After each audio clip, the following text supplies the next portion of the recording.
claves, ¿no es cierto? En cuanto a lo que corresponde al curso, tenemos que tener en cuenta que hemos tenido que modificar la plantilla y el martes recién hemos completado, ¿no es cierto? Algunos de ustedes deben estar haciendo prácticas con la doctora Sea. Ella tiene doble especialidad, es patóloga clínica y anatomopatologa. Tenemos 3 grupos con la doctora Rosario, que es patóloga clínica. El doctor Razo tiene 2 grupos, él es patólogo clínico, y yo tengo 4 grupos y voy a coordinar. En cuanto a teoría, también ha habido una modificación de que la doctora Rosario va a llevar la sección B y esta es la sección C, ¿cierto? Ahora, es muy importante esto de las distribuciones de las secciones y tengo entendido que la delegada, que es Fiorella, junto con Steve, que es el delegado general, están haciendo la lista. ¿Para qué necesitan la lista? Para dar examen. ¿Listo? Las evaluaciones son presenciales, tenemos ya 2 quizzes programados y estos han sido programados en referencia a los exámenes que tienen de las otras 2 especialidades, ¿cierto? Entonces, de acuerdo al rol, esto no se cruza con nada. Si ustedes deciden no venir al examen, no pasa absolutamente nada. ¿Listo? Simplemente el espacio se llena con 0 y ya está. Entonces, sus exámenes son el día 4 de abril, donde vamos a tomar examen de las 2 primeras clases, esta e hígado, y el siguiente es el 11 de abril. ¿Por qué he puesto las 2 fechas? Porque si en caso hubiera alguna circunstancia mayor, tienen que viajar ese viernes. Si solicitan autorización para dar examen el día previo, sí pueden hacerlo, solamente tenemos que ver la cuestión del espacio, ¿sí? Por eso tienen que solicitar autorización, ¿listo? Y por eso también necesito las listas. Me han dicho que me van a pasar la nueva lista, no se va a modificar el consolidado de matrícula, lo que se va... ¿Qué tal? Lo que voy a hacer es trabajar con las listas de manera, porque el sistema no permite modificaciones más allá de 70 estudiantes. Yo sé que la modificación de administración ha sido regular, pero ya me parece que todo ha quedado claro, sino que me refiero a que tengan cuidado, porque ustedes están matriculados en la sección C, entonces les corresponde dar examen el día viernes, ¿listo? El examen de fase tiene 16 puntos y ya tiene fecha, ¿no es cierto? Que Steve me dijo, tenemos que dar el lunes 21 de abril, si no mal recuerdo, y en ese mismo día se va a dar el examen de fase de práctica. ¿Listo? El examen de teoría contiene parte que es puramente teórica y casos clínicos, mientras que el examen de práctica tiene más que todo casos clínicos. Es muy importante el apoyo que nos brinda práctica. Ay no, esto está mal. Bueno, solamente es un crédito de práctica, son 2 horas, pero el valor en peso de nota es menor. ¿Qué quiere decir? Tienen que por lo menos aprobar práctica con teoría con 11. Si quieren aprobar, tienen que tener por lo menos 11 en teoría y más de 16 en práctica. O sea, de preferencia tienen que aprobar teoría. ¿Por qué? Porque están acostumbrados a que se promedie y no va a alcanzarles. ¿Listo? Porque teoría es al doble. Aquí me he equivocado. Son 2 horas, pero solamente vale un crédito. ¿Entendido? Entonces, jóvenes, les estoy explicando eso ahora. ¿Por qué? Porque si el día 12, no, es el 7. Si el día 7 de julio me vienen con que me faltan 2 puntos, o 1 punto, o medio, o 1/4, y yo veo que no me han dado algún pasito, ¿no es cierto? Pues se quedan con su nota tal y como está. ¿Listo? Entonces, es verdad que si no vienen no pasa absolutamente nada, ni siquiera me tienen que avisar. ¿Sí? Dicen, hay que tomarles lista para que vengan a clases. El curso es realmente sencillo. ¿Dónde está la dificultad? En que tenemos que trabajar con 26 enfermedades por fase y tener claros cuáles son los criterios de diagnóstico y los valores de referencia. No se tienen que aprender los valores de referencia de todo. Todos los exámenes de laboratorio van a venir con valores de referencia, salvo uno que otro que sí tienen que saber, que eso va variando, pero sobre todo son los que son realmente que uno maneja continuamente. Entonces, la interpretación. ¿Dónde está el problema, jóvenes? que si yo vengo y les digo que me identifiquen una insuficiencia renal, teniendo en cuenta la fracción excretada de sodio y la relación creatinina-sodio y la osmolalidad de la orina, es donde ustedes se tienen que saber el cuadro, ¿no es cierto? Eso no tiene cómo ustedes me respondan sí o no. ¿Listo? Otra cosa es que los quizzes son para llenar, son casos clínicos cortos, 8 preguntas, ustedes responden. ¿Listo? Y el objetivo del quiz es que entrenen para el examen, ¿no es cierto? Es muy probable que no tengan muy buenas notas en el quiz, no pasa nada, pero por lo menos ya saben cómo va a ser el examen. ¿Ha quedado claro? ¿Tenemos alguna preguntita acerca de la calificación? ¿No? Muy bien. Entonces, lo que sí es que voy a publicar una norma de evaluación para el examen de fase. ¿Listo? Vamos a trabajar más o menos con las mismas restricciones que se trabaja en el ENAM. ¿Listo? Entonces, tengo entendido que me van a dar la S. Todo el mundo va a entrar con sus cosas. Las cosas van a estar debajo de la sillita, pero su teléfono que suena, estudiante que saque. ¿Sí? Aunque sea el alarma, ya estamos grandecitos para excuses. Voy a prohibir los relojes el día del examen. Y la lista que yo mande se respeta. ¿Listo? Si es que se presenta cualquier contratiempo que vaya en contra de la lista de indicaciones, porque jóvenes, si se han aprendido ya la historia clínica, las indicaciones son para cumplir. ¿Listo? Entonces, la ventaja, la circunstancia es que me parece que con ustedes no voy a tener ningún problema. ¿Listo? Yo me recuerdo de ustedes de la promoción de que apenas regresamos a estado híbrido, que venían, ¿cierto? Entonces, su inicio me parece que va a ir bien todo, sino que es necesario que entiendan que no estamos bromeando en estos momentos. ¿Listo? Entonces, es preferible advertirles que la normativa es estricta, no es una opción. ¿Listo? Entonces, para que el día del examen no haya problemas. ¿Sí? El día del examen vienen ustedes bien portaditos, bien organizados y todo se desarrolla en paz y tranquilidad. ¿Listo? Es muy importante que entiendan esto porque ahora es un poquito más exigente. ¿Ha quedado claro? Pues eso lo voy a publicar con los delegados y vamos a tener que ver que se cumpla. ¿Listo? Entonces ahora vamos a hacer nuestra clasecita. Me parece muy importante que todos tengan el libro que les he indicado. ¿Sí? El libro, La Clínica y el Laboratorio, jóvenes, es muy útil. Siempre ha estado redactado de forma sencilla. He solicitado que sea la edición 23 porque esa es la que está impresa. La edición 24 recién ha salido en diciembre, entonces está un poco difícil que la consigan. Y además también la 23 la tenemos en versión digital, que me parece que la delegada también les ha mandado.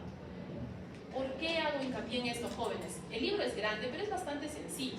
Entonces, si ustedes toman los temas de ahí, también les va a ayudar para hacer sus casos clínicos en las presentaciones de prácticas. Entonces, si toman de ahí va a ser bastante fácil, ¿listo?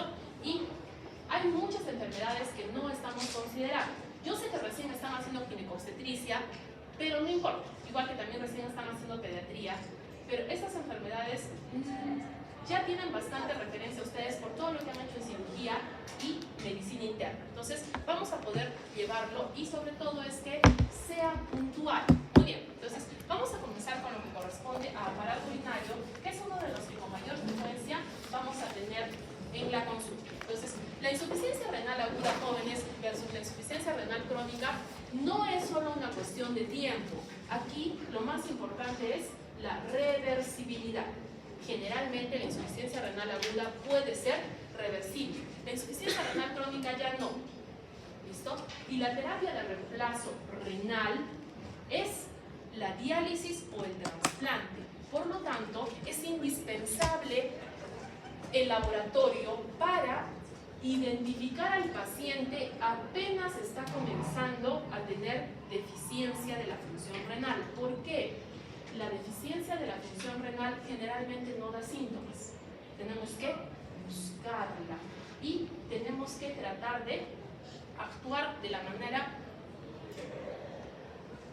más intensa. A veces se llama esto tratamiento agresivo, porque suena un poquito fuerte, pero para que no avance. Con la enfermedad renal no tiene síntomas. Yo sé, me respondieron en clase práctica sobre el escarcha urétrica. Jóvenes, nunca he visto un escarcha urétrica. ¿Por qué? Porque se diagnostica al paciente antes, se le da tratamiento y ya se sugiere la diálisis cuando el paciente está en estadios iniciales, ¿sí? ¿Para qué? Para evitar que haya compromiso de otros órganos. Entonces, es muy poco probable que vean ustedes sintomatología de insuficiencia renal crónica y lo ideal es que identifiquemos al paciente antes de. Acerca de la litiasis renal, es muy importante en pediatría. En litiasis renal hay que hacer los exámenes correspondientes para identificar de qué es el cálculo y poder darle tratamiento. Los niños que hacen cálculos los cálculos por una predisposición del organismo. Lo mismo con los adultos. Los adultos que hacen cálculos van a hacer cálculos. La población general es mucho menos probable. Pero dependiendo del origen del cálculo es que se va a dar el tratamiento y eso también se evidencia por los análisis. ¿Listo? En el caso de la litiasis renal, en los niños, si no se identifica a tiempo, puede crecer y dañar el riñón de forma permanente y llevar, por lo tanto, a insuficiencia renal crónica. ¿Listo? Y tú esa se la saben desde el segundo año, ¿cierto? Esa es muy frecuente, lo van a ver frecuentemente y por eso tiene un poquito más de tiempo. Y por último, el examen completo de orina, venimos hablándolo desde bioquímica, pero aquí tiene su propio capítulo y pueden darse cuenta de que el examen completo de orina va a tener mucha ayuda para el diagnóstico, pero aquí hay una circunstancia. El laboratorio va a funcionar en cuanto la muestra es buena. Muchas veces cuando pedimos que el paciente, por ejemplo, colecte la orina de 24 horas, muchos pacientes no aceptan bien esto. Entonces, de allí viene la asociación con el clínico.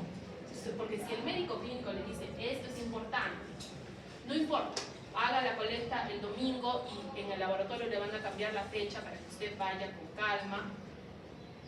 De esa forma los exámenes salen bien. Si es que la muestra no es buena, los resultados pueden demorar el diagnóstico.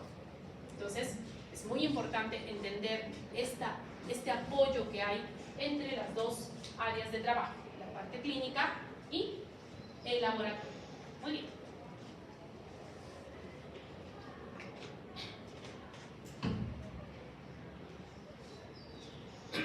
Vamos a comenzar con una enfermedad que todos ustedes han sufrido. Esto nos lleva a, porque ya han hecho nefrología, ¿cuál suele ser la causa más frecuente de insuficiencia renal aguda? Deshidratación. La insuficiencia renal aguda es reversible cuando es una insuficiencia prerrenal. Ahorita vamos a ver esa tabla. ¿Listo?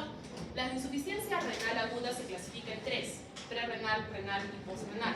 La prerrenal lleva el 70% de los casos, la renal 20% y la postrenal 10%. La prerrenal y la postrenal son las que pueden tener acciones directas para mejorar la situación. La renal es la que es complicada, porque allí tenemos la necrosis tubular aguda y las glomerulopatía. ¿Sí me entienden que necrosis es que se murió una nefrona? Si se murió,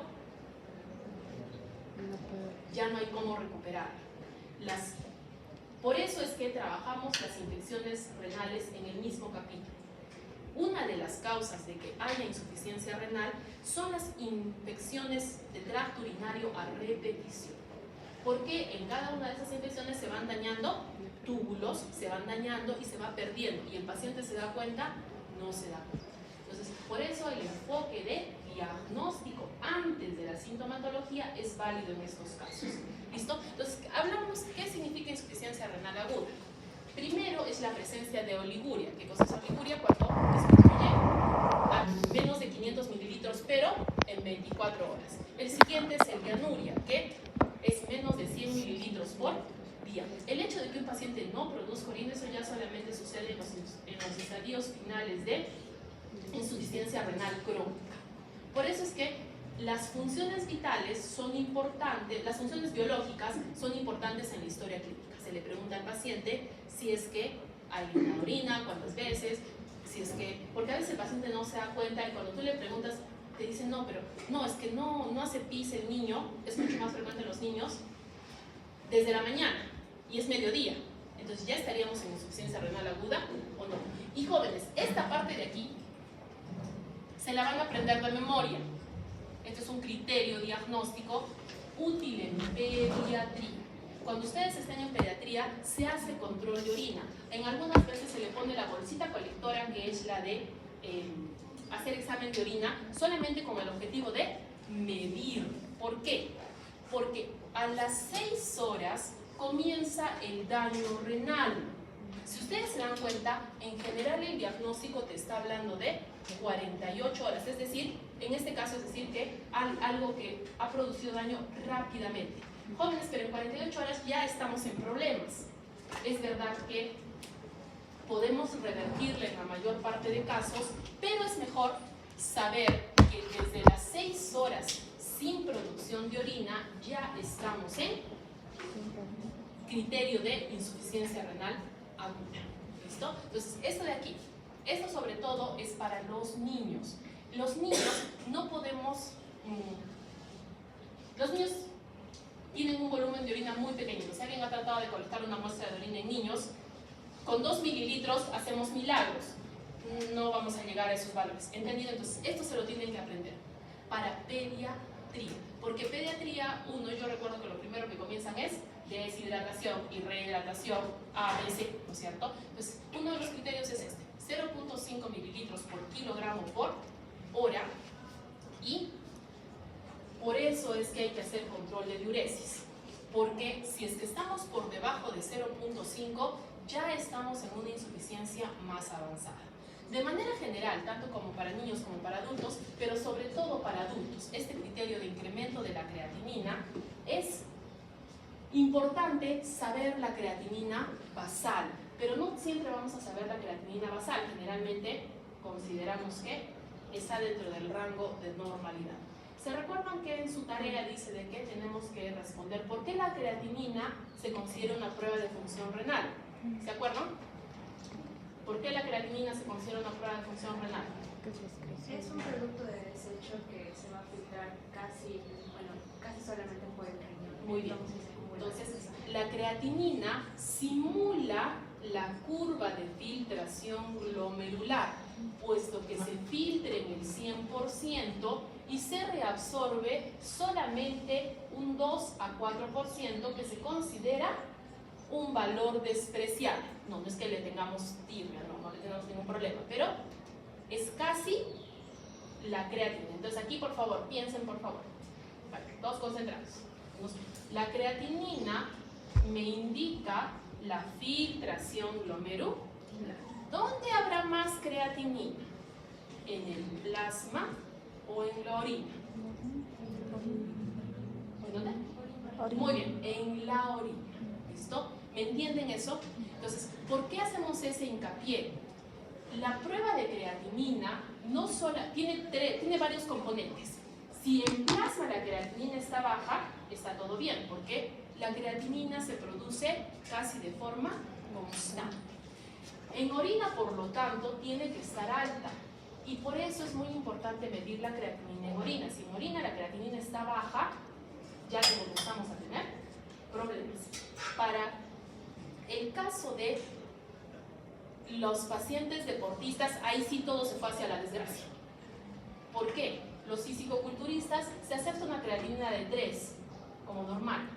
Los deportistas de alto rendimiento también, sobre todo en época de competición. Entonces, ¿le vale para todo el mundo? No, no le vale para todo el mundo. ¿Quién más me malogra asociación que tenemos? Los pacientes que están en obesidad y los pacientes que son muy delgados. Pero la mayor parte obedece a estos criterios. Entonces, ¿qué estamos hablando? Sobre el incremento de 0.3 miligramos. Teniendo en cuenta que vamos a trabajar esto para adultos, ¿sí? Una mujer debe tener 1 de creatinina o menos y un varón 1.2 o menos. Entonces, si conocemos el valor basal, podemos aplicar el incremento porcentual. ¿Cuánto es 50% de incremento? Lo que tenía más la mitad de ese valor. Para una mujer debía tener 1 más la mitad, 1.5.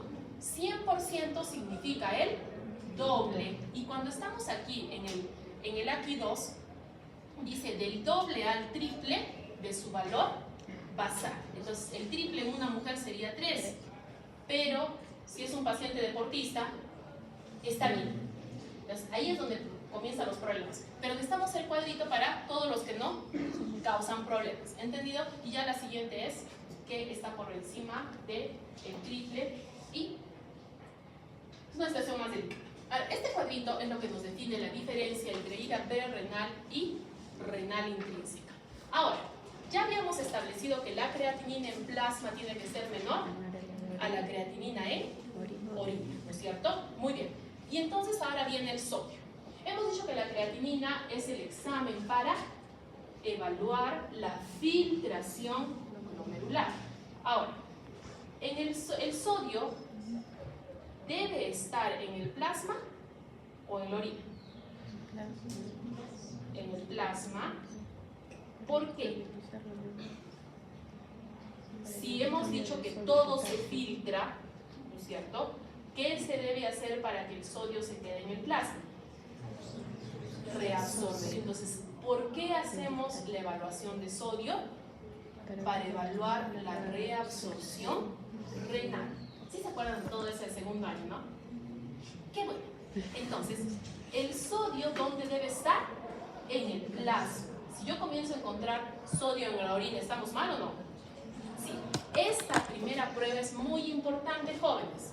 Esto se llama fracción excretada de sodio y te está relacionando el sodio de plasma, el sodio de orina y la creatinina como factor de comparación y normalización. Vamos a pensar todos juntos.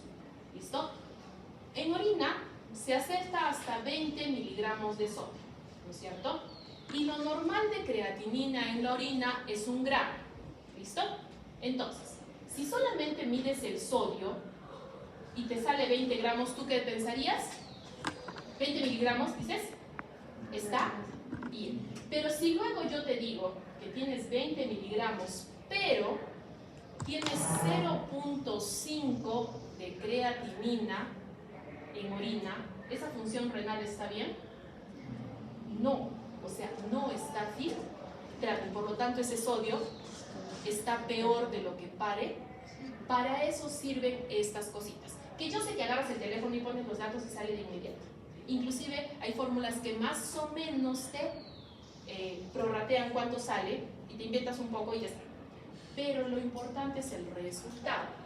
Si tú tienes una fracción excretada, esto es lo que se tiene que aprender, por favor, es así sin perdonar.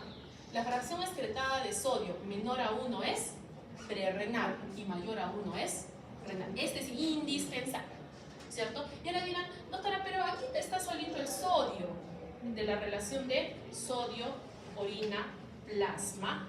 Y ustedes me dicen acá, ¿cierto? Si está perdiendo poquito sodio, significa que el riñón está funcionando, pero no le está llegando suficiente sangre. Y si está perdiendo mucho sodio, significa que está filtrando, pero no está reabsorbiendo. Se está dejando perder las cosas, ¿no es cierto? Entonces, esto de aquí, ustedes dirán, doctora, pero es lo mismo. Sí, se parece mucho.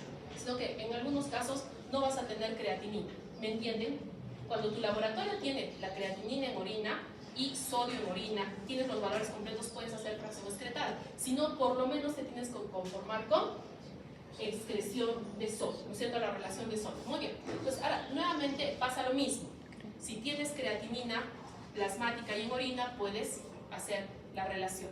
Aquí, ¿qué significa? Que la creatinina en orina está mayor que en la de plasma. ¿Y eso está bien? Sí, el riñón está funcionando, pero no le llega suficiente sangre. Y en este caso está disminuido porque sí, el riñón no está funcionando. ¿Sí me entienden? ¿Cuál es la diferencia? Muy bien. Entonces me han dicho que la causa principal de ira prerenal es deshidratación. Muy bien. Pero la deshidratación es la causa más frecuente, se lleva, me parece, el 80%. Luego viene la hemorragia. En la deshidratación la sangre está concentrada, pero en la hemorragia no hay sangre, ¿verdad? Y la siguiente es deshidratación por tercer espacio, que no me acuerdo si han hecho, pero por si acaso quede duda, ¿sí saben qué es ascitis? ¿Sí? El líquido está en la pancita y por lo tanto no está en los vasos sanguíneos. El paciente, ¿cómo tendrá la presión arterial? Chiquita, ¿no es cierto? Si hay poca presión arterial, esa también es una pre-renal. ¿Me han entendido? Genial, excelente. Ahora, el criterio imperdible 1 es este. El criterio imperdible 2 es este. Cuando un riñoncito funciona, tiene la capacidad de concentrar la orina. ¿Cuál es el valor normal de concentración de harina? Entre 1010 y 1020. Este de aquí ha caído por debajo de 1010. ¿Por qué? Porque no puede. Ahora, es mucho más específico trabajar con osmolaridad, pero no todos los laboratorios tienen, si se dan cuenta, es lo mismo. Aquí la osmolaridad está alta porque el riñón funciona y aquí está bajita porque no funciona. ¿Listo? Pues, criterio imperdible 2, densidad urinaria. Y entonces aquí viene lo que es la relación. U es nitrógeno ureico en sangre, que está relacionado con la urea, y creatinina en plasma. ¿Por qué hacemos esta relación, jóvenes? La creatinina es una sustancia inerte, generalmente no da mucho problema, pero cuando tú tienes un problema renal, lo que se comienza a acumular y sí da sintomatología es la urea. La urea se puede medir directamente o por BUN o se intercambia por una fórmula. Si tu laboratorio te da BUN, vale. Si tu laboratorio te da urea, vale, es lo mismo. ¿Listo? ¿Por qué nos interesa esta relación? Porque la urea es la que va a dar síntomas. La urea es la que va a hacer que el paciente tenga gastropatía, la urea va a hacer que el paciente sangre y la urea va a hacer que el paciente tenga alteraciones del sistema nervioso. Entonces, ¿esto qué cosa más que todo es? Un criterio de qué tan mal debe estar tu paciente. ¿Listo? Y nuevamente, ahí tenemos los valores. Ahora, esta de la relación de sodio en orina versus creatinina es otra de las que se utiliza. Entonces, generalmente cuando te dan un caso clínico viene la fracción excretada de sodio, la densidad urinaria y la relación sodio-orina-creatinina plasmática. Estas son las tres que suelen venir. ¿Listo? Pero estamos entendiendo que es lo mismo, ¿cierto? Muy bien. Ahora, cuando el sedimento urinario busca elementos, vamos a atender a los cilindros, ¿cierto? ¿Se recuerdan por qué se forman los cilindros hialinos? ¿Por? No. ¿Es por? ¿Qué tiene mi paciente con ira prerrenal? Muy bien, se forman por deshidratación.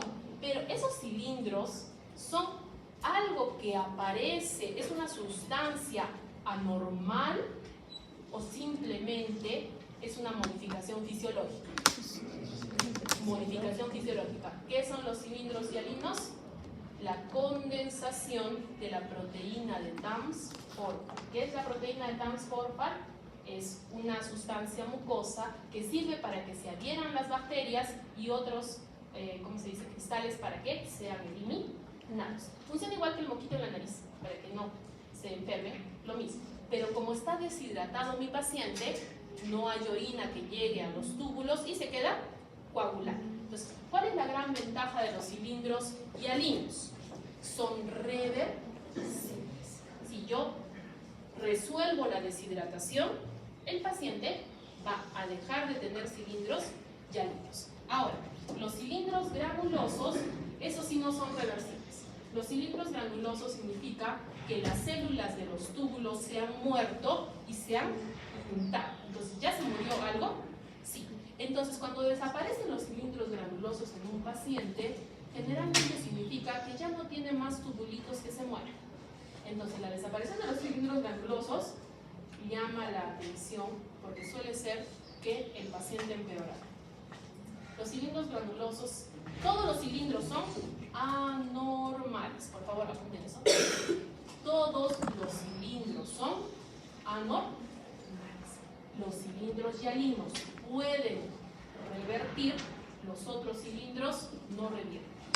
¿Listo? Que es a lo mucho que podemos aspirar, detener el daño renal para que se mantengan aquellas nefronas que están sanitas. ¿Ha quedado claro?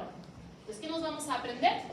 La fracción excretada de sodio, la densidad y la fórmula de relación sodio-creatinina. Y yo sé que se parecen, pero no se preocupen. Y esa. Ira postrenal. La ira postrenal, jóvenes, aunque es poca, es una cuestión de prevención. La obstrucción uretral generalmente es embrional. ¿Listo? Es muy posible que se acuerden de su caso clínico hace como 1000 años, cuando tenemos bebés que nacen con valvas uretrales. Lo que sucede es que la orina se queda retenida, y cuando la vejiga se ha distendido muchísimo, se elimina. Entonces, ¿qué dicen los papás? No, es que solo hace pis un par de veces al día. Pero, como esa orina está repercutiendo hasta el riñoncito está afectado, ¿no es cierto? Entonces, ¿qué creen que va a pasar si es que la orina está retenida y está apretando al riñoncito? ¿Qué le va a pasar al riñoncito? La hidronefrosis te está hablando de un daño a largo plazo, ¿cierto? Entonces, ustedes tienen un concepto bastante interesante. Me han dicho que un riñón con insuficiencia renal es pequeño o grande. Según ustedes es pequeño. Muy bien. Los estadios avanzados de insuficiencia renal tienen riñones pequeños, pero en ese momento ya la situación es delicada. ¿Qué pasa? El criterio para sospechar problemas renales desde el punto de vista ecográfico, aunque no sea mi clase, es que disminuya la medida de la corteza renal. Jóvenes, reflexionemos un momento. Si el paciente tiene hidronefrosis, ¿cómo estará la corteza? ¿Gruesa o delgada? Delgada, porque la orina la está presionando y la está lastimando. ¿Ya saben por qué se produce la insuficiencia renal por renal? Y en este caso no es tan fácil de revertir como la prerrenal, porque aquí ya estás generando daño a largo plazo. ¿Qué es a lo que puedes aspirar? ¿A qué? Detengas el daño una vez que solucionas la obstrucción. ¿Pero va a regresar a lo que es normal? No necesariamente. ¿Sí me entienden? En el caso uno de los casos más frecuentes son los pacientes que tienen que utilizar sonda y se obstruyen, pero de lejos lo más frecuente es la hipertrofia prostática, ya sea benigna o sea cáncer de próstata. Tenemos que entender que para los 60 años, por lo menos el 60% de varones va a tener hipertrofia benigna sintomática. ¿Qué significa? Que se está reteniendo la orina, está yendo al riñoncito y está apretando la corteza. Entonces es muy importante que los pacientes se traten antes de que el riñón se perjudique. ¿Y por qué también hacemos hincapié en la hipertrofia benigna? Porque cuando no recibe tratamiento puede silenciosamente ir hacia cáncer de próstata, que por su diseminación demora en dar sintomatología. La hipertrofia benigna de próstata es más escandalosa que el cáncer de próstata, pero ambos pueden llevar a ira postrenal. ¿Vamos bien? Entonces, aquí sí las fases son diferentes. ¿Se ha dado cuenta que no está en el cuadrito que les enseñé? ¿Por qué? El riñón está funcionando normal hasta que un día se amarga. ¿Cómo se amarga? Se amarga. Dice, pues, me maltratan, dejo de concentrar la orina. Eso es isostenuria. Isostenuria es que disminuye la densidad urinaria. Pero el paciente está eliminando orina o no. Entonces, ahí está el problema. El paciente está eliminando orina, pero no es de buena calidad. Y si ustedes se recuerdan, la ira estaba definida por la disminución de orina. ¿Eso se cumple aquí? No, por eso habíamos dicho de que estamos hablando en ese caso de la más frecuente, que es la ira prerenal, ¿entendido? Pero esta funciona de manera semejante. Y entonces tiene las mismas características de la necrosis tubular aguda. Entonces ya se volvería una insuficiencia de tipo renal, pero la causa es postrenal. ¿Va? Muy bien. Y cuando la orina está retenida, ya hemos establecido, todos han hecho práctica, menos los que no han hecho práctica.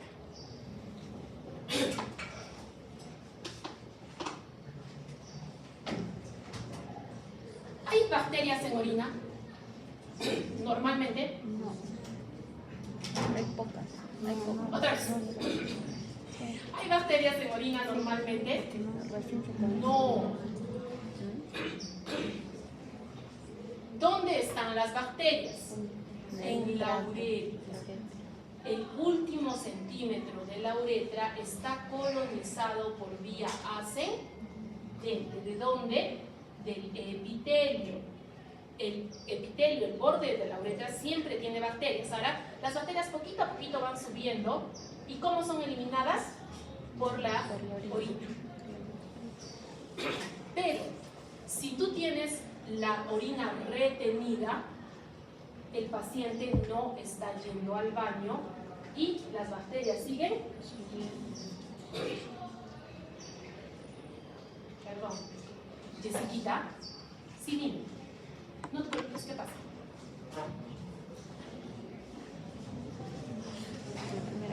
Es que yo ya estoy en la medicina. Sí, estoy en básicas. En el semestre 3 y semestre. Ánimo, Jessiquita, cualquier cosa me dices. Bueno, ¿han entendido?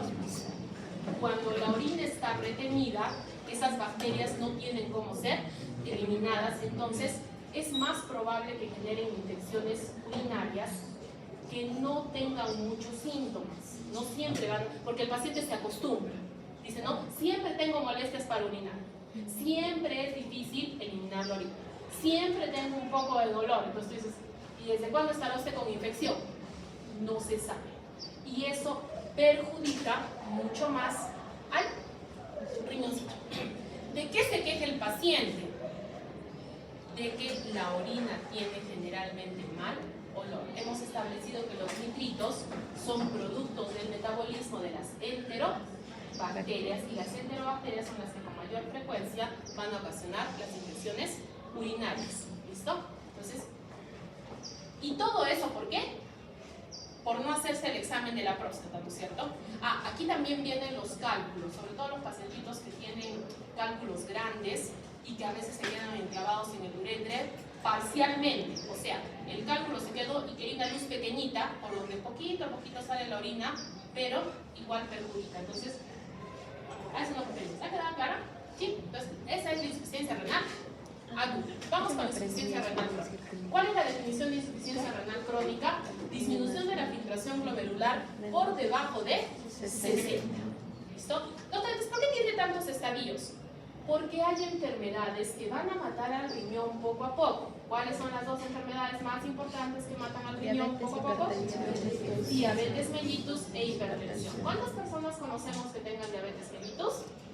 Varias. ¿Cuántas personas tenemos que tienen hipertensión? Muchas más. ¿Y cuántos conocemos que tienen los dos? Una buena cantidad. ¿Por qué hemos creado estos estadios? Ustedes, personas saludables, que no deben de, si hay alguna diabetes será uno por ahí, y si hay alguna hipertensión será otro por ahí, no deberían tener daño en el riñón. ¿Cuánto debería ser su tasa de filtración glomerular? 120.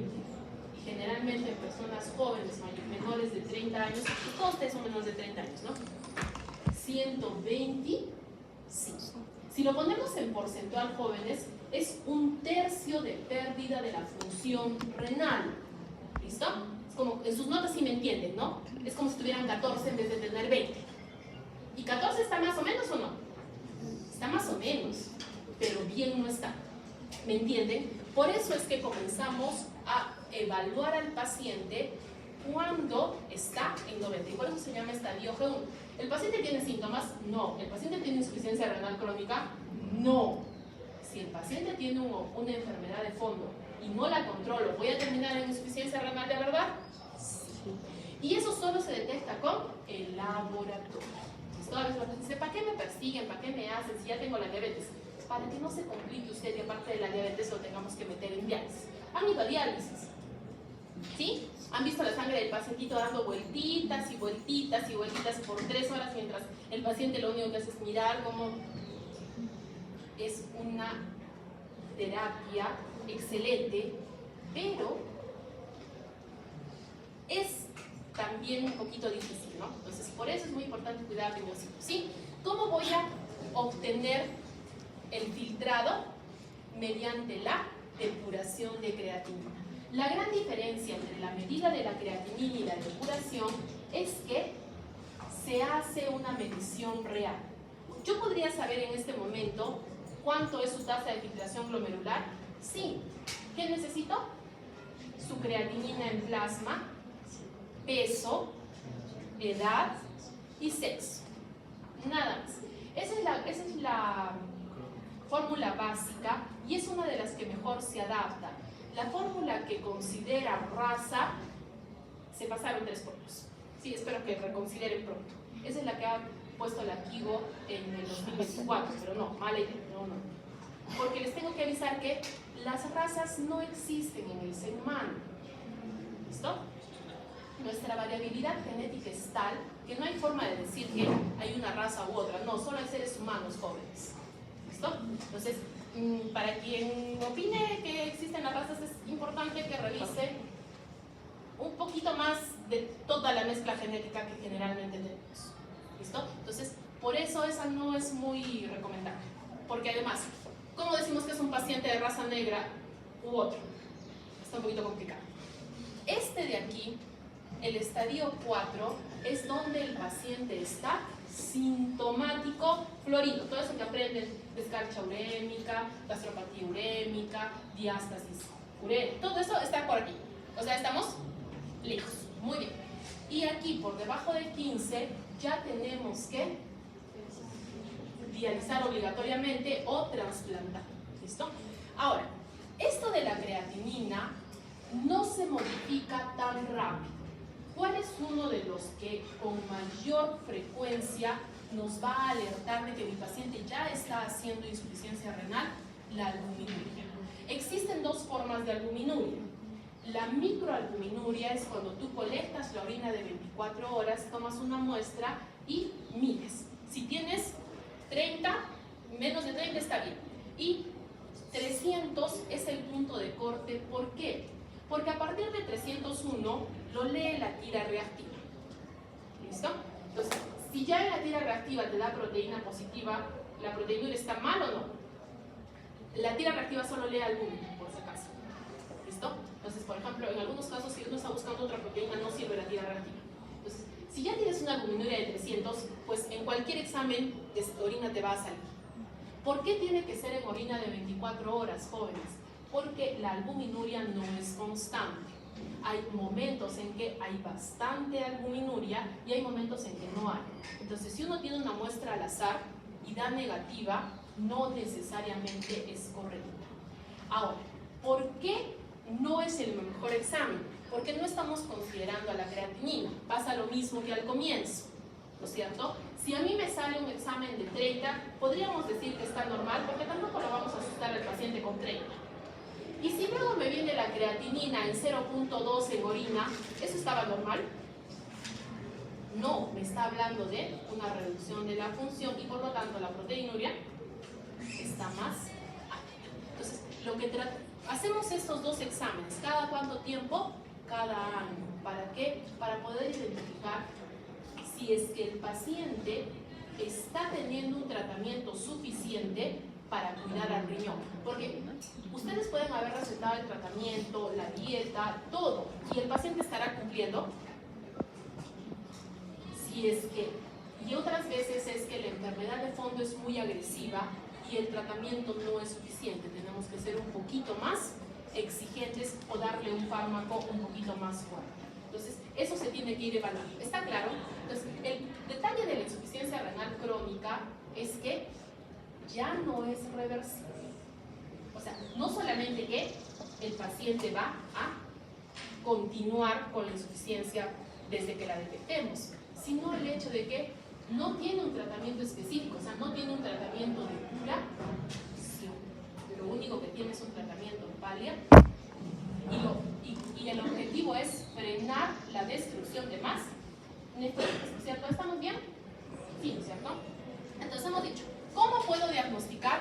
En la depuración de creatinina de 24 horas necesito varias cosas. Primero, es que cuando ustedes piden la orden, dicen depuración de creatinina, y entonces el paciente viene con su botellita de orina de 24 horas o 2 botellitas, todo bien feliz y contento.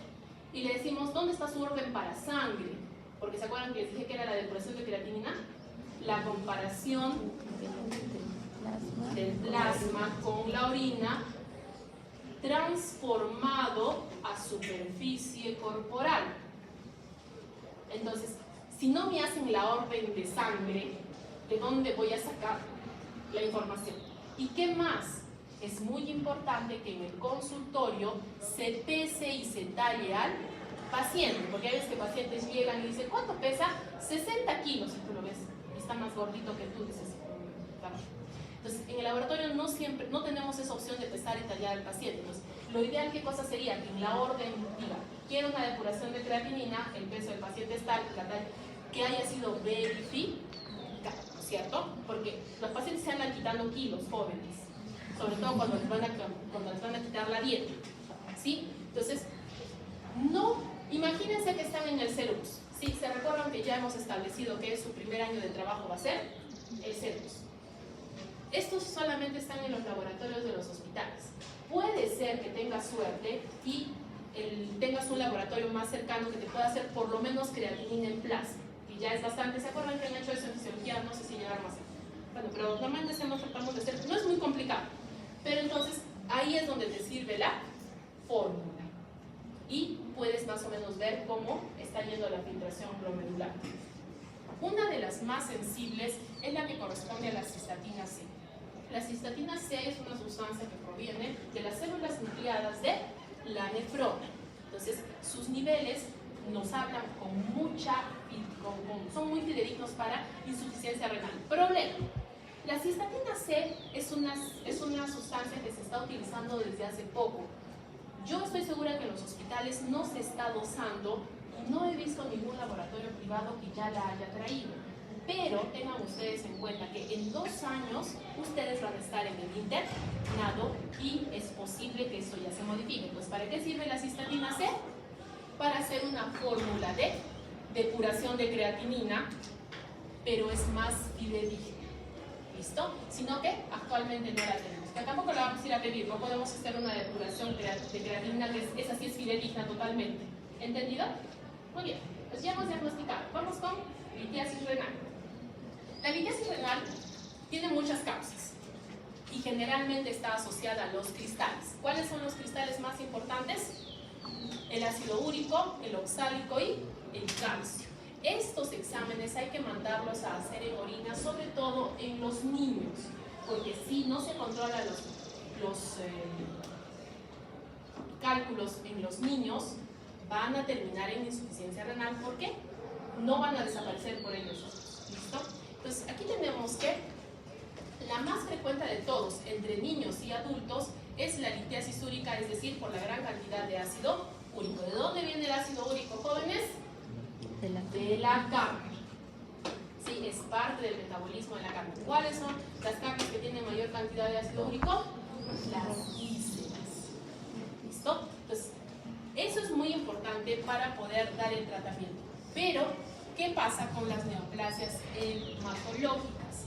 Las neoplasias hematológicas, como tienen una gran reproducción celular, esas células también se van muriendo, ¿sí? Y entonces podemos tener en pacientitos, sobre todo con leucemia, más frecuentes en linfoma, que te hagan cálculos de ácido úrico. O sea, encima que tienen un problema de cáncer, van a tener su cálculo que le duele, y cuando este pacientito es sometido a quimioterapia, la destrucción rápida de estas células va a hacer que el ácido úrico se dispare y va a empeorar la situación. Entonces tenemos que tener en cuenta eso. La quimioterapia tiene que tener una vigilancia estricta, porque puede ser que el paciente esté yendo bien con la quimioterapia, pero le aparece su cálculo en el riñón que le va a estar doliendo. ¿Entendido? Muy bien. ¿Y cómo diagnostico yo generalmente litiasis renal? ¿Cuál es el síntoma que más me ayuda? La hematuria microscópica. Eso significa que cuando tú haces un examen y encuentras hematuria, tienes que identificar qué pasó. ¿Por qué? Porque puede ser que la paciente todavía sea una dama que todavía menstrua y va a tener restos. Dijo, no, pero era mi 5.º día de menstruación. Ya sabemos de dónde sale. Pero la hematuria microscópica a la cabeza es litiasis. ¿Tú encuentras la hematuria microscópica? Puede ser litiasis. El detalle es que si no es litiasis, lo siguiente es neoplasia de vejiga. Por eso es que el examen de orina es un examen de rutina en la evaluación anual, para ver si es que está apareciendo algo. Y obviamente por el daño vamos a tener leucocitos y tenemos que identificar los cristales para que el paciente reciba el mejor tratamiento posible. ¿Ha quedado claro? Sí, la litiasis renal está fácil, ¿no es cierto?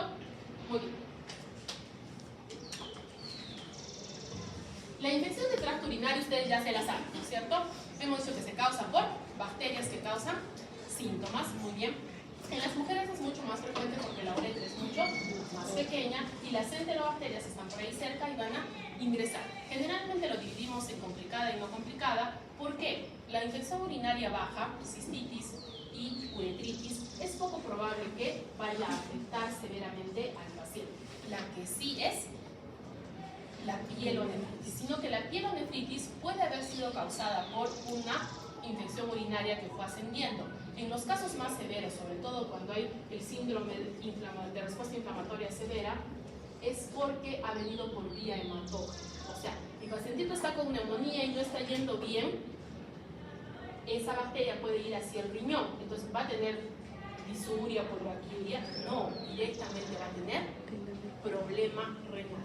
Y esto es importante para tener en cuenta. ¿Qué más me preocupa?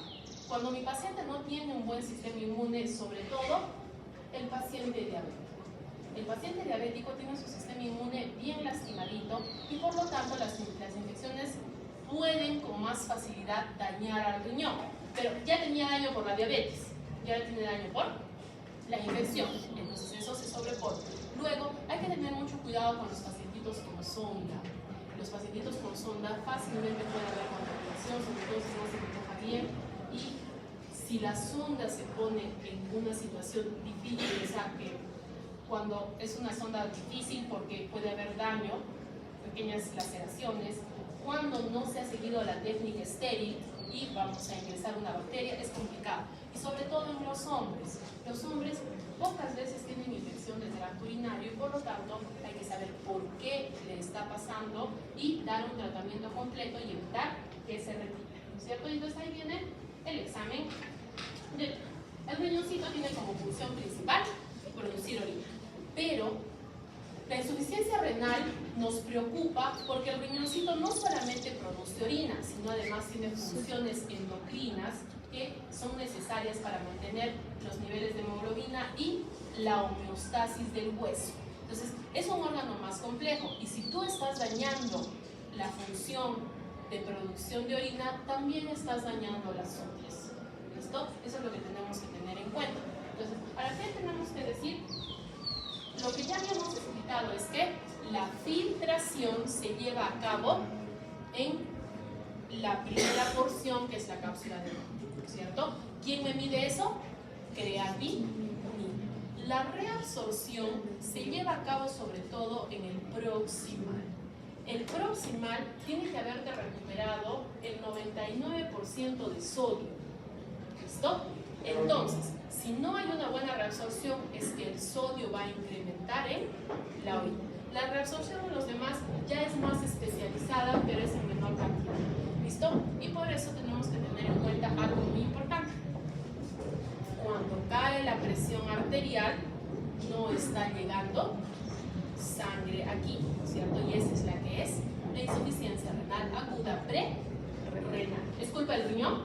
No, no lo está agonizando, pero se va a perjudicar. ¿Entendido? Muy bien, entonces es nuestro pequeño recuerdo de... En la recolección de orina es ideal que sea en un frasco estéril. ¿Para qué? Para que si tú tienes un examen de orina con bacterias, puedas recurrir inmediatamente al cultivo. A veces los pacientitos dicen, ¿por qué no me aceptan mi frasquito de mermelada que traía? No estamos seguros de que esté estéril y en segundo lugar, a veces le echan sustancias como lejía que altera todos los parámetros del examen de orina y no nos va a ayudar. ¿Listo? Cuando tienes un pacientito que no elimina mucha orina, con 20 mililitros de orina se hace maravillas. Sobre todo si este es un niño pequeño. En los niños pequeños, ¿qué vamos a utilizar? Siempre es importante lavarse las manos para que no haya contaminación. La higiene en la zona genital, porque ya hemos especificado que en el orificio externo de la uretra siempre hay bacterias. Lo que queremos es que no haya más de la cantidad y no debe tocar ni la piel ni la zona genital. ¿Por qué? Porque si no esas bacterias van a aparecer en el frasquito y como que para un cultivo no me va a ayudar mucho, ¿cierto? Es muy importante tener en cuenta esto del ejercicio. En cuanto al ejercicio, puede aparecer proteinuria, ¿listo? No porque tenga el riñón nada malo, sino por el exceso, que sea, sobre todo cuando las personas van y dicen de que van a correr 5.000 kilómetros porque pueden, muchas veces puede aparecer proteínas diversas en la orina y no es un examen fidedigno, pero si es emergencia aceptamos todo y luego nos explicamos por qué está mal. En el caso de las relaciones sexuales, va a hacer que aparecen espermatozoides en la orina. Si aparecen espermatozoides en la orina de un varón que no ha tenido relaciones sexuales, significa que está sufriendo de eyaculación retrógrada y está mal, ¿cierto? Pero generalmente es que no me avisaron, ¿cierto? Y obviamente la regla le va a dar una hematuria microscópica que no es real. Y muchas veces pasa que dicen, no, pero es que es la regla. ¿Y qué tal si la regla está escondiendo una hematuria microscópica que sí es peligrosa? Es mejor repetir la limpieza y recolectar la orina después de haber eliminado parte del chorro. ¿Para qué? Para que la orina que salió al principio arrastre las bacterias y la muestra que tomamos sea lo mejor. Jóvenes, ahora que van a ver en pediatría, estas bolsitas son estériles. De estas bolsitas podemos obtener urocultivo. Hay que limpiar la zona genital y pegar la bolsita alrededor de la uretra. ¿Qué más nos ayuda esta bolsita? Esta bolsita también nos ayuda a controlar diuresis. ¿Sí? Si ponemos esta bolsita, podemos ver si está realmente el pacientito eliminando orina y podemos medir ahí mismo en la bolsita para hacer el cálculo de insuficiencia renal aguda. Cuando tengan un peque que tengan que recolectar orina, funciona muy bien el hecho de abrirles el caño. ¿Listo? Que es una si no, hagan la prueba. Cuando quieran ir al baño y abren el caño, generalmente incrementa la molestia, entonces los bebés van a eliminar la orina con más facilidad. La otra es ponerlos a los bebés en el caño y mojarles las manitos. Entonces, entre el sonido y la mojada es más probable, porque si no, el bebé no te va a dar la muestra de orina, ¿sí? Nada de ciencia. Lo ideal es que la muestra se recolecte en las 2 primeras horas, porque a veces tú le pones la bolsita a las 6 de la mañana, regresas a esta hora y si la bolsita ya está despegada, contaminada y por todo lado, y ya no sirve. ¿Listo? Le hacemos la limpieza y se coloca la bolsita y eso nos va a servir. Es que hay que revisar cada 15 minutos si es que se ha llenado de orina. Muy bien, entonces, para la orina de 24 horas hay que tener paciencia con el paciente. Es mejor que consiga una galonera. A veces las botellas de gaseosa están todavía con residuos. Y en este caso es complicado porque cuando le ponen lejía o le ponen otras cosas, jabón, detergente, a veces eso también afecta. Entonces, ¿qué tenemos que decirle? Que es desde la segunda vez que va al baño, todo el día más la primera orina. Y lo ideal es que este examen además tenga su frasquito pequeño, que sea para un examen completo de orina que podamos hacer la correlación. ¿Entendido? Para que nos salga bien. Es muy importante que en la sonda vesical tengamos cuidado, porque si la sonda vesical es para una muestra en la que sospechamos infección de tracto urinario, solamente vamos a aceptar 100 bacterias, porque la sonda se supone que debería ser estéril. La punción suprapúbica es importante que la sepa, no es lo que más se utiliza, sobre todo es para casos severos donde hay quemaduras extensas, infecciones en la zona de la piel, y al ingresar directamente a la vejiga se va a obtener orina estéril. Cualquier bacteria que crezca de una extracción suprapúbica se considera como infección. ¿Entendido? Muy bien. Entonces, ¿qué tenemos que ver? El aspecto físico se refiere al color, la transparencia, el olor y muchas veces eso alerta a los pacientes. Hay muchas abuelitas que vienen con su frasquito de orina y dicen, otra vez estoy orinando turbio y huele mal, por lo tanto, tengo infección urinaria. Generalmente tienen razón, ¿listo? Porque no siempre tienen muchas molestias. El examen químico es el de la tirita y el microscopio es donde vamos a buscar células y cilindros. Muy bien. Es importante que aquí también se haga el GRAM. El GRAM que te va a permitir identificar si es que hay bacterias. Cuando tú tienes una orina de un paciente que no tiene infección, al hacerle el GRAM no vas a encontrar más que una bacteria por ahí perdida. Pero si tiene, ya te está hablando de una mayor cantidad. ¿Y cuál es la ventaja? El GRAM sale en el mismo día. El examen completo de orina generalmente demora un par de horas. Eso es para emergencia. ¿Por qué tienen que saber eso? Porque el paciente va a tener que esperar, ¿no es cierto? Se le indica el examen, se toma la muestra, se ejecuta y el GRAM puede salir en ese mismo rubro, pero tiene que solicitarse. En cambio, el cultivo va a demorar más tiempo y generalmente se trata de pedir los 2 puntos para que ya pues, se pueda iniciar el tratamiento. A veces pasa, ¿no? Dice, y le han hecho cultivo, ¿no? ¿Y qué hemos hecho con la muestra? Generalmente la descartamos. Es en serio. Entonces, para que tengan consideración. En caso a los especiales, ¿se acuerdan que les dije que podemos buscar los cristales que están dando problemas en la litiasis? Y también hay para ciertas enfermedades que son raras, como las porfirias, que tienes que pedir exámenes especiales y cosas así.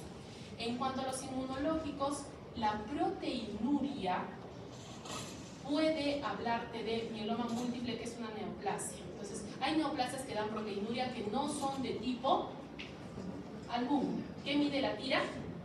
Solo mide albúmina. Entonces, por eso necesitas pedir pruebas especiales, no salen en la tira. Y para el biología molecular podemos hacer a veces diagnóstico de tuberculosis renal, que es mucho más fácil con biología molecular que con los métodos tradicionales.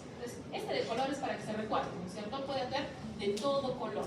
Los de colores más raros aquí, por ejemplo, están las pseudomonas, ¿sí? Cuando el pacientito, sobre todo con bolsa colectora, tiene la orina azul, verde o morada, pensar primero en pseudomonas. Luego aparecen unas bacterias neorraras, sobre todo en pacientes que tienen sonda permanente, pero igual está en el mismo cultivo, ¿cierto? Vamos bien. El aspecto de que nos está hablando de cristales y de leucocitos con bacterias. Los cristales que más llamativos son los fosfatos.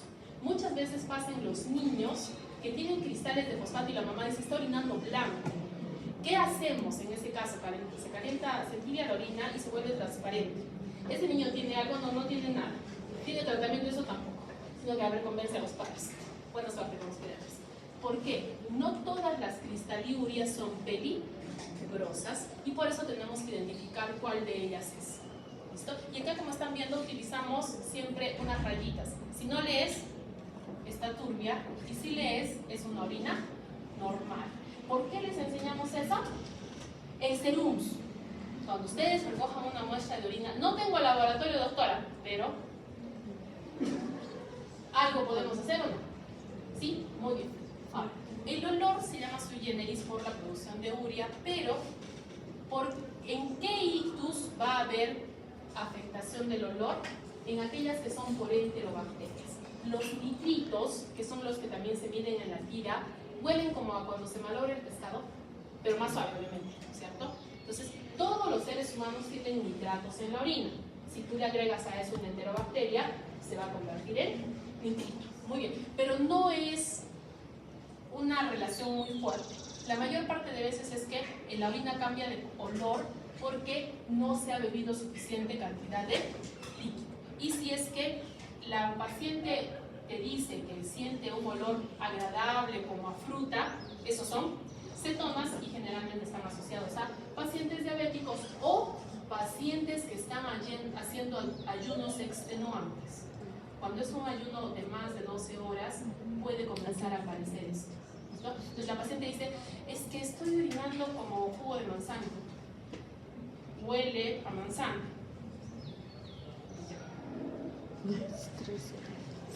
Vamos a ver si tenemos que mejorar esa dieta o si no la dejan así nomás, ¿vale? Entonces, nuestra tirita reactiva tiene una gran ventaja de que se puede hacer en cualquier lugar. Muchos de los centros de salud pequeñitos no tienen ni siquiera laboratorio, tienen un laboratorio muy chiquitito, muy rudimentario, pero pueden tener su tirita reactiva y es muy fácil. Y nos va a llevar a una gran cantidad de exámenes que pueden ayudarnos cuando nuestros pacientitos no se encuentran del todo bien. Pues comencemos.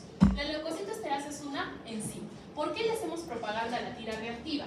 Ha mejorado muchísimo estos exámenes. Cuando utilizamos pruebas enzimáticas, la probabilidad de que te salgan mal es muy bajita, ¿entendido? Y la otra es la de los nitritos. ¿Por qué trabajamos estas dos? E. coli es responsable de más del 80% de las infecciones de tracto urinario. E. coli es enterobacteria. E. coli te da nitritos positivos. Entonces, si tienes leucocitos y nitritos, tienes una infección urinaria por E. coli en el 90% de los casos. ¿Listo? Si no, es otra cosa. ¿Listo? Entonces, ahí viene el hecho de los diferentes pacientes, cómo te pueden dar, ¿no es cierto? Este de la nefritis intersticial es una inflamación que se está produciendo en lo que no es el parénquima, sino el intersticio del riñoncito. Entonces sí va a haber leucocitos y están eliminándose directamente a la orina, pero no tengo bacterias, ¿no es cierto? Lo mismo pasa con la cistitis y los problemas de oncológicos. Entonces, por eso es importante que la muestra sea de confianza para que podamos hacer esas disquisiciones y nos orientan. Ahora, ¿este es el único diagnóstico para las enfermedades que les he mencionado? No, pero es una forma de orientarnos. Ahora, el urobilinógeno nos está hablando de qué cosa? De hemólisis. Ustedes, ¿por qué les dirán, doctora, pero por qué ponen bilis y urobilinógeno? Porque el origen es diferente. El urobilinógeno viene a partir de lo que es la hemólisis sobre todo. Y la bilirrubina es en general de todo lo que corresponde. La bilirrubina es normal que se encuentre allí. Y sobre todo está asociada a problemas de el hígado, ¿no es cierto? Ahora, ¿cuál es la orina que vamos? La orina va a contener hemoglobina conjugada. En algunos casos va a salir por presión la hemoglobina no conjugada, pero eso ya es para... son muy pocos casos. Generalmente tienes que tener bilirrubina conjugada para que cambie el color de la orina y eso va a ser muy útil ¿para qué? Para el diagnóstico de hepatitis, ¿cierto? Para el diagnóstico de hepatitis. Entonces, como decíamos, en este caso vamos a tener la bilirrubina no, pero los urobilinógenos bastante altos. Y al revés en la vía urinaria, ¿no es cierto?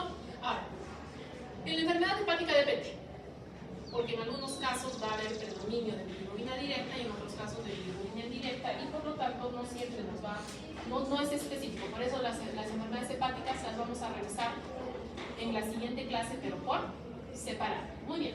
Ahora, hemos dicho que las proteínas no deben pasar a la orina. La más sensible es la albúmina. Para que la tira reactiva nos dé esta por 300 miligramos, pero esto, los 300 miligramos que les hablé antes es en la orina de 24 horas, ¿no es cierto? Esto está hablando por 100 mililitros. La orina normalmente tiene 1500, lo más frecuente es que sean 1500 mililitros. Por eso es que es distinto, ¿sí me entienden?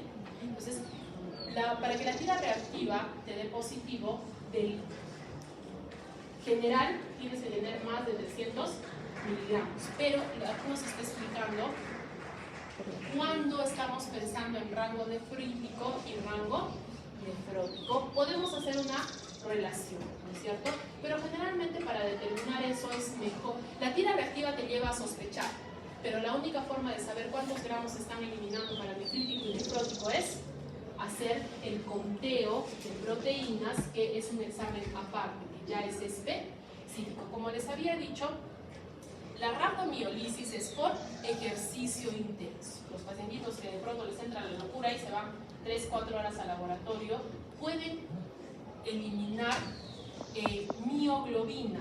La mioglobina a veces se cruza con la tirita de sangre. Decimos es sangre, no, a veces es mioglobina.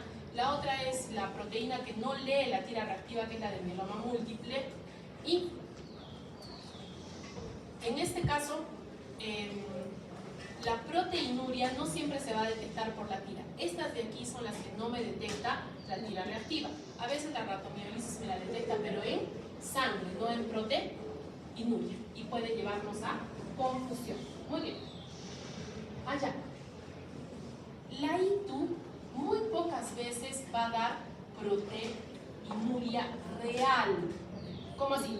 La proteinuria real es cuando el problema está en el glomérulo. En este caso, a veces puede dar positivo porque los leucocitos son tantos y como están muriendo, están liberando proteínas. Entonces, esta de aquí, la que es por ITU, va a desaparecer totalmente. Esa no deja secuelas. Pero si es una proteinuria real de albúmina, eso ya está hablándote de un problema renal severo. El pH necesitamos que sea de 5 para que se altere. ¿Y cómo es que se acerca hacia 8? Generalmente por los fosfatos. Y los fosfatos son parte de la dieta. Generalmente eso no va a necesitar mucho problema, pero nos es muy útil cuando estamos en un paciente que tiene alteraciones del pH.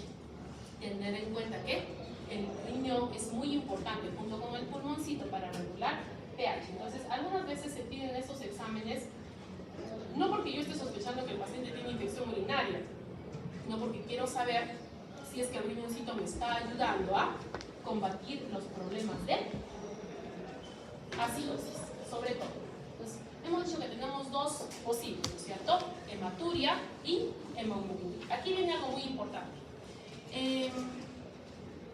La hematuria renal es aquella donde el glóbulo rojo ha pasado por la cápsula de Bowman. Entonces, comprenderán que se maltrata el glóbulo rojo y la cápsula de Bowman está bastante dañada.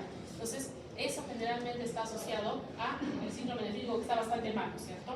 Y las otras generalmente son de la vía urinaria. Por ejemplo, en el caso del cálculo, ¿qué pasó?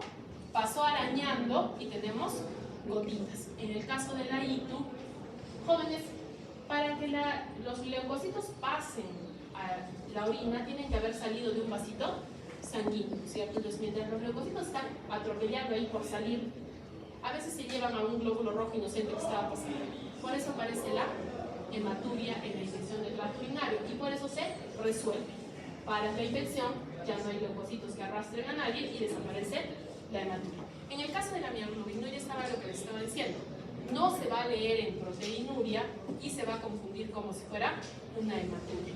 ¿Cuál es el problema de la mioglobina, jóvenes? Que tiene una alta probabilidad de dañar la cápsula de Bowman e impedir la filtración. Por eso es muy importante darle tratamiento para que esté más diluida y la orina esté más alcalina, de tal forma que se mantenga la mioglobina flotando. Porque en cuanto la mioglobina precipita, va a ir va a hacerlo en la cápsula de Bowman y vamos a tener una insuficiencia renal de verdad. ¿Listo? Y la otra es que el pacientito haya ido a correr, ¿no es cierto? De manera exagerada. La densidad habíamos dicho que nos habla de la capacidad de reabsorción del riñoncito, ¿no es cierto? Si es que el riñoncito puede reabsorber líquido, la densidad se va a mantener alta. ¿Qué es más específico? La osmolalidad, porque la densidad tiene variaciones por la gravedad, pero lo importante es que lo que tenga tu laboratorio sirve. ¿Listo? Entonces, necesito que la orina se mantenga en un rango, porque hemos dicho que cuando está muy diluida, puede ser una diabetes insípida, y cuando está concentrada, puede ser porque ya están apareciendo, sobre todo de la glucosuria, es cuando los pacientitos están haciendo síndrome hiperosmolar. ¿Se han hecho endocrino o todavía no? Las complicaciones más frecuentes del paciente con diabetes mellitus son el síndrome hiperosmolar, es una de las más frecuentes. Y entonces, ¿qué sucede? Que comienza a eliminarse la orina hacia la glucosa hacia la orina, ¿no es cierto? Ya entendemos lo de la proteinuria como el nefrítico y la otra que también me va a dar alteraciones, y entonces esto es para que se asocien los diferentes parámetros y tengas mayor certeza al decir que el paciente tiene una u otra cosa. Me parece que viene, ¿dónde está la glucosa? Ah, después está la glucosa. Muy bien, entonces las cetonas habíamos dicho que generalmente es el diabético y el pacientito que ha estado en inanición por mucho tiempo. En el caso de los alcohólicos no es tan frecuente, pero la hiperemesis gravídica es cuando está mal, la paciente que vomita todo, está en un ayuno intenso, ¿no es cierto? Entonces no es que, ¿por qué eso es importante, jóvenes? La diabetes gestacional es un problema que afecta al bebé. Es tan malo que puede generar malformaciones. ¿Esta señora tiene diabetes? No, no tiene. Lo que tiene es un problema de inanición con deshidratación severa por estar vomitando de todo. ¿Listo? De todas maneras se le hace su pruebita después, ¿sí? Entonces, la producción de cetonas es porque el cuerpo no puede utilizar la glucosa y va a utilizar los ácidos grasos para poder alimentarse. Muy bien, ahora viene la glucosa. ¿Cuándo va a pasar la glucosa? Cuando en sangre tenemos más de 180 miligramos por decilitro. ¿Cuánto es lo normal de glucosa?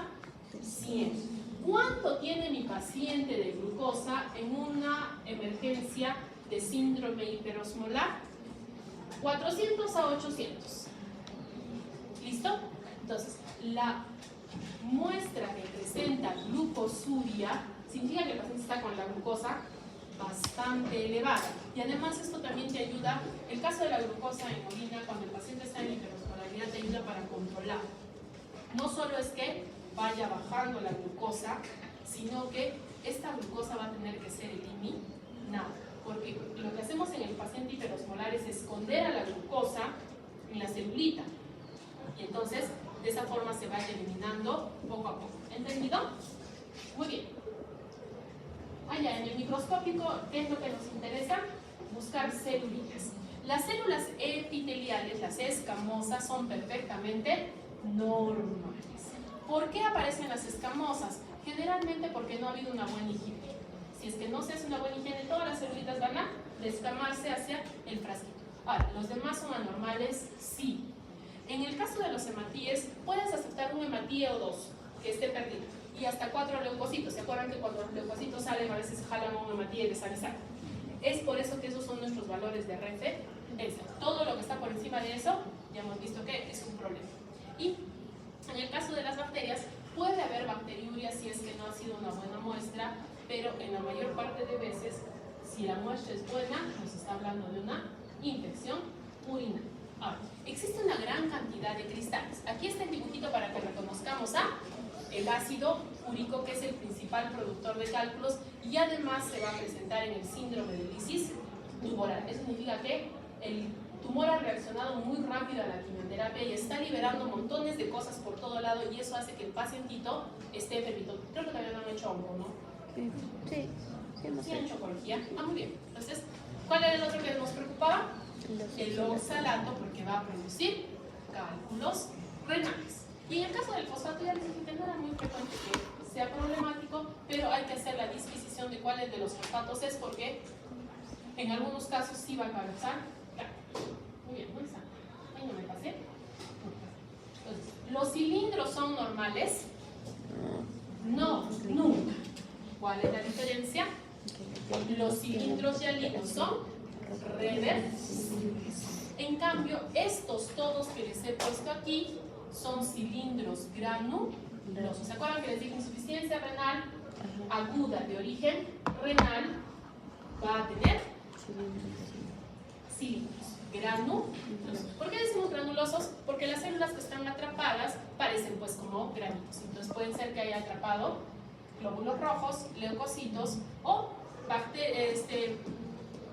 en el síndrome nefrótico hay una gran cantidad de salida de lípidos y ahí se quedan atrapadas las células del tubulito y los leucocitos también. Entonces, por eso se llama cilindro graso, porque la mayor cantidad es eso. Ahora, cilindros de bacterias es muy raro. Sí, no vamos a tener una ayuda tan grave, pero podría pasar. ¿Listo? Entonces, los cilindros granulosos son todos aquellos que tienen células y son anormales. Perfecto. Entonces, hemos dicho que primero lo ideal sería hacer un examen de gram. ¿No es cierto? Si tenemos un bacilo gram negativo, ¿a quién le echamos la culpa? A la E. coli en primer lugar. ¿Listo? Y entonces, estos valores para urocultivo son muy importantes. En un paciente sin riesgo, sin factores de alteración, nada, vamos a esperar 10 a las 5, 100.000 unidades formadoras de colonia. En los varones ya nos comenzamos a preocupar con 1.000. Y de hecho se da tratamiento y se puede hacer también antibiograma. Para la sonda hemos dicho solamente 100 y si es que tenemos una función suprapúbica, una bacteria. Eso es todo lo que vamos a una unidad formadora de colonia. ¿Qué significa hable? Betalactamasa de espectro extendido. Las betalactamasas destruyen a los betalactámicos. Los betalactámicos son fármacos que utilizamos con mucha frecuencia. ¿Cuál es el betalactámico que más se utiliza en infección de tracto urinario? Ceftriaxona.